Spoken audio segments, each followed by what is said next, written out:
Здравейте!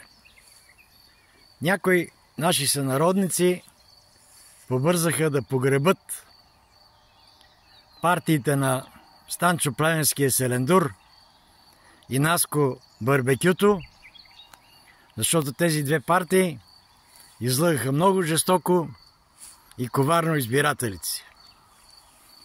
Радват се предварително, казват, тези няма да влезнат. Но аз мога да се ловя на бас със всеки, че тия двете партии пак ще влезат в следващия парламент. Трика е много прост. В Берковица, в ромската махала, има 3 секции. Тия 3 секции ново начало е получило повече от 90% от гласовете. Нищо не пречи те да бъдат програмирани, че тия 1000 гласа няма да идат за ново начало, а ще идат за Станчо или Насо. Некой ще каже, защо трябва да се плащат пари, за да се вкарат чужди партии в парламент. Политическата математика е много ясна.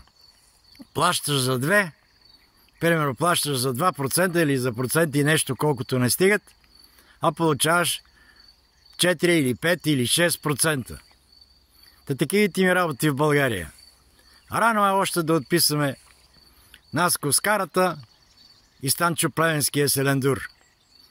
Да сме живи и здрави и на следващите избори да гласуваме всички, за да няма повече такива недоразумения в парламента.